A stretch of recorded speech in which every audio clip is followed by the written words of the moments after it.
questions. Same question that I asked the TPP person.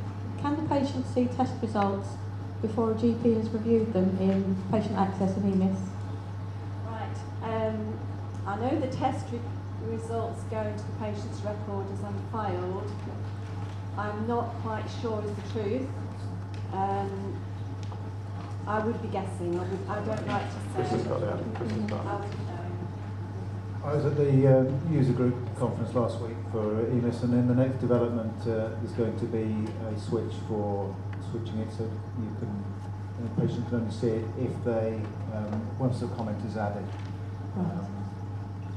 In fact, in practice, because we were doing it this right from the beginning when there wasn't that switch, we didn't have any patients who found it confusing seeing it without the comment, but people have requested it and EMIS has responded to that. Okay. So the will in its next release, which is I can't remember its number, but it's coming. Okay. So two more little questions for EMIS again.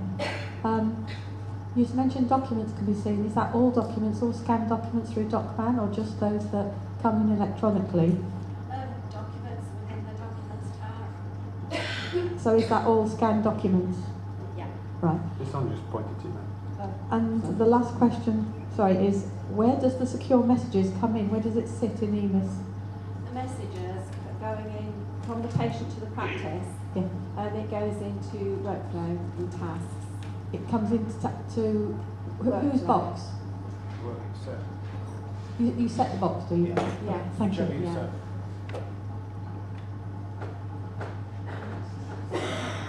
I'll work my way across. Hi, a couple of questions. I think more sort of geared towards the clinician. So, in terms of blood results, a lot of them do come back as red on TPP. Most of them kind of hide it because we know that clinically it's not necessary to get the patients to come in for the results. Now, if patients got access to that, and that's probably say routine to 5. So I think that would cause quite a lot of alarm to patients as well, and whether or not it's going to bring a lot more work, a lot of more sort of questions when they're outside the norm. In practice, you'd expect that would happen, but it doesn't. We found it didn't. They could see all of them, despite ones that you hadn't requested coming back, as happened. Obviously, if you can put a comment on the relevant one, you can say you're not anemic or whatever, if that's all you were requesting when they look at the list. You do have to. We had picking lists, obviously, for selecting our comments, and you do have to be very careful in what sort of wording you use. And something like "okay," you might say for all the results, even if one of them was slightly abnormal, because it wasn't relevant. So you say use a word like "okay," all your results are okay, and it's the same as a message that the receptionist would be giving when you're giving a comment for a whole batch of results. It's no different really online to when it's done on the telephone, when the receptionist is handing out the results. The other thing that I was going to say, with regards to, say for example, that was a good example like depression. So if there's a conflict, so say for example the patient disagrees with the fact that he's depressed, or for example with medical notes and stuff, like sick notes, back in medical paperwork, the patient can walk.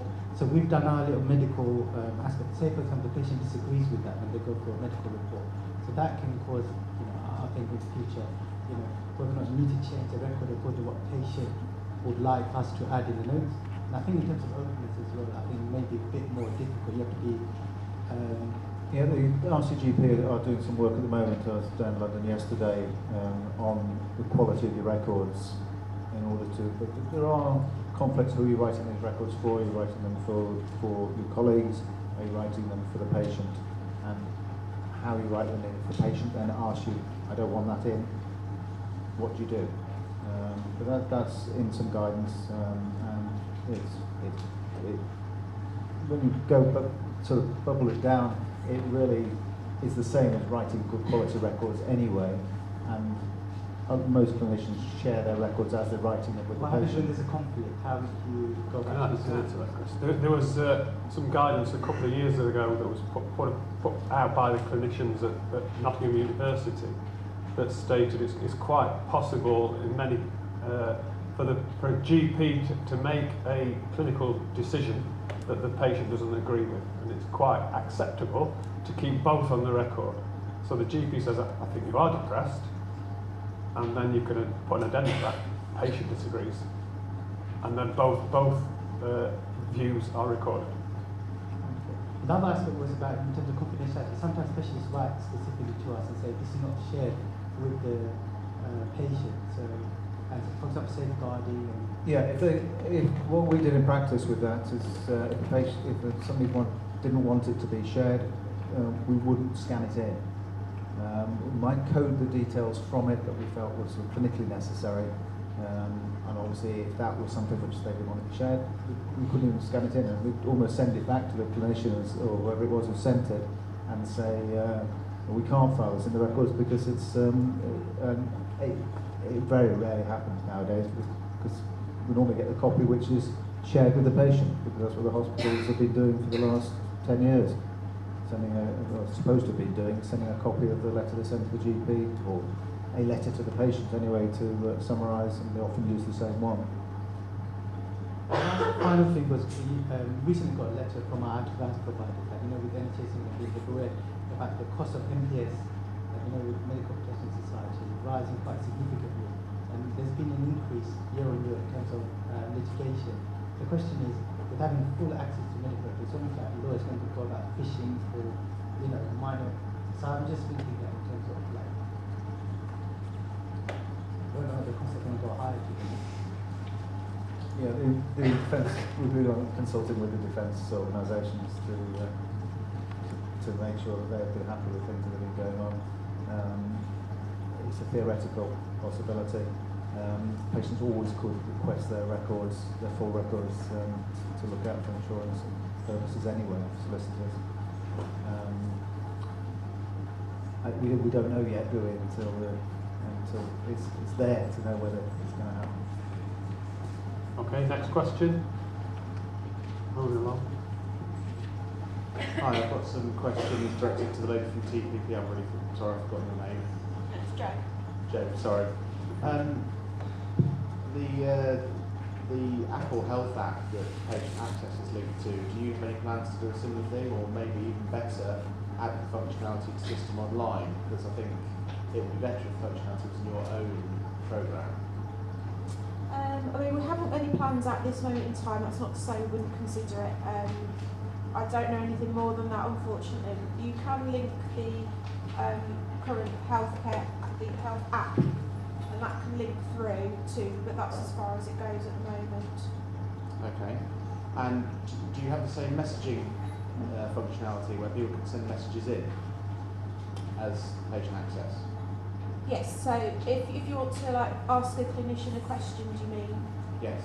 Yeah, so that the messaging functionality that's been upgraded to allow you to say you work long hours, so it was more convenient to maybe send a message. You can do that through the System Online app. I'm not sure it's been released just yet. If not, it'll be coming in the future release. Can that be turned off? Because that's Yes. a manner of completely unregulated access to your doctor. Yeah, each element of the System Online app is, you decide as a practice which elements of that you switch on. Most practices are switched on appointments and repeat prescriptions, and then the summary care record, and then practices choose to switch on the other elements such as questionnaires, messaging, etc. Yeah, could potentially be inundated, I think. Yeah, a lot of practices have not decided to switch that on, but it's entirely a practice decision. Thank you. Next question.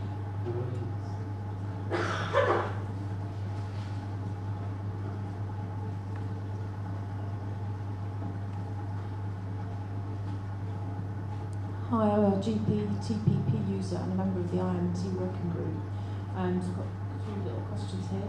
So the first one is about, if we're telling our patients that they have full access to the record, they're already confused about the summary care record, and here we are saying, well, we're going to switch on this little bit of their full record, but they can't see that little bit.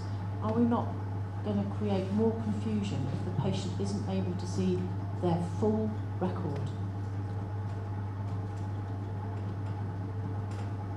I would agree with you, but that's probably because we've used everything, but it is confusing the way it's coming on stepwise.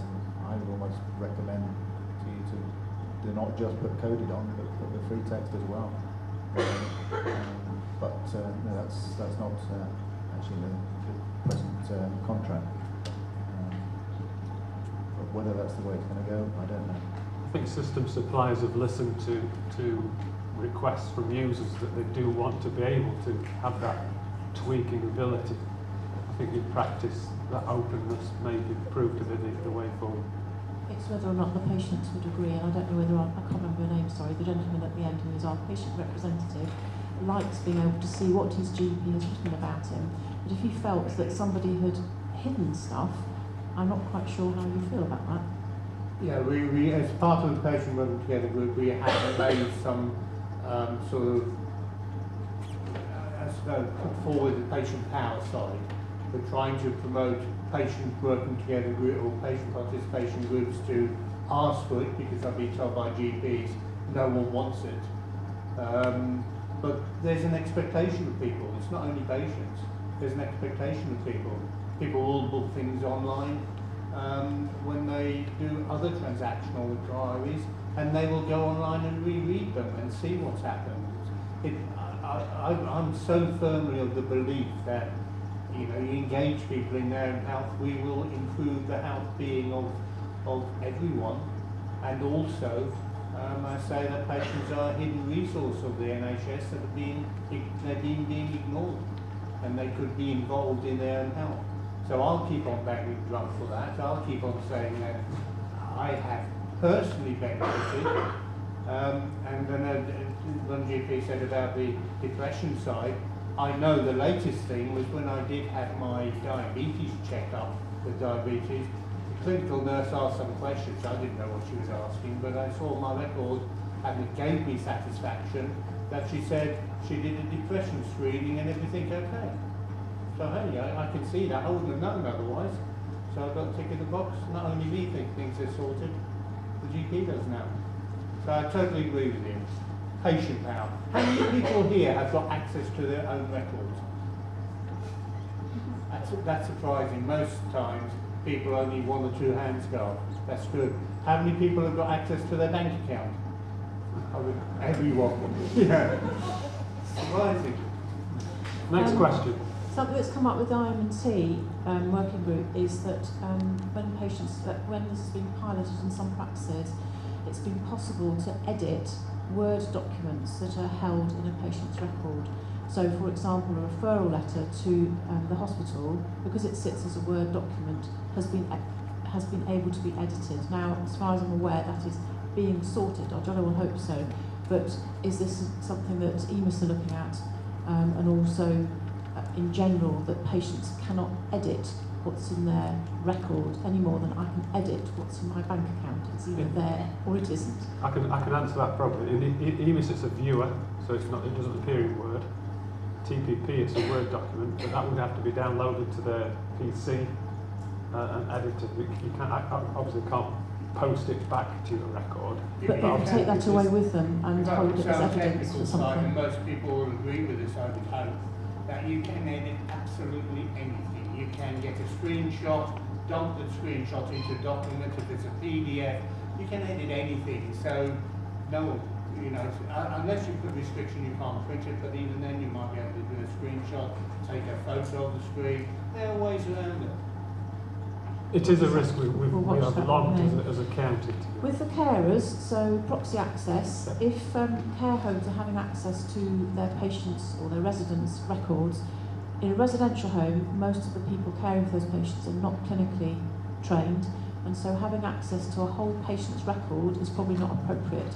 So are you able to just say that in a care situation like that, they would only have access to the prescription requests? So you Absolutely. can do it, It would be an restrict it in agreement with the little care groups of patients.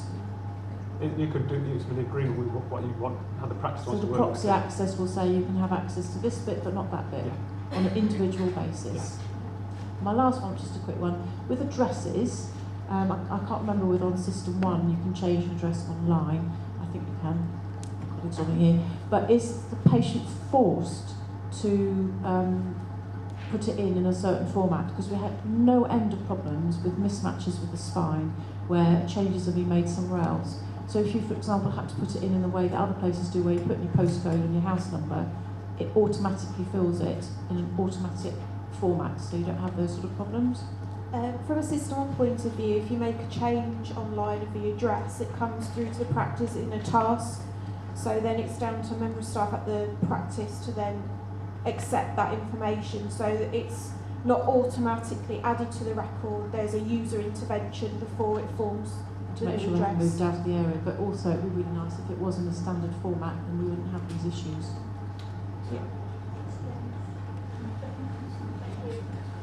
Okay. One more question, and then you'll be all wanted to go home. Just a quick one for Joe, TVP.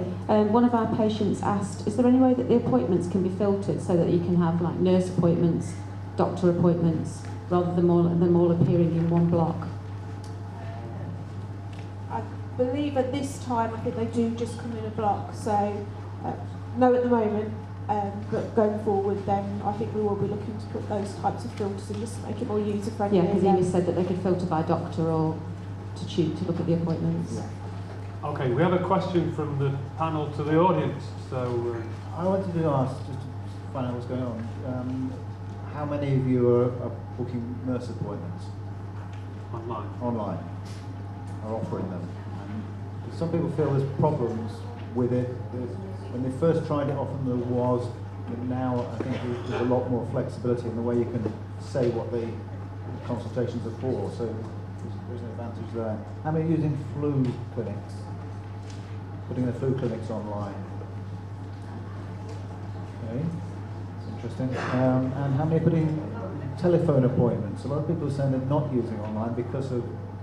Yeah, so they are. I had a question about telephone appointments with Systems One, because your app doesn't actually work for telephone appointments, or it didn't. I'm not sure if it's been fixed now, but we did offer telephone appointments online, and we had to stop it because if people were using the app, it didn't tell them that it was a telephone appointment. We had patients turning up for appointments that they booked using an app that they thought was a 5-minute consultation with GP rather than telephone. I'm sure they'll be taking that on board, and if it's not there, it'll be Well, there it's been soon. on the development list. Yeah. I just don't know whether it still works or not. Yeah, I'm just repeat that. I was just going to ask, you offer nurse appointments on surgery.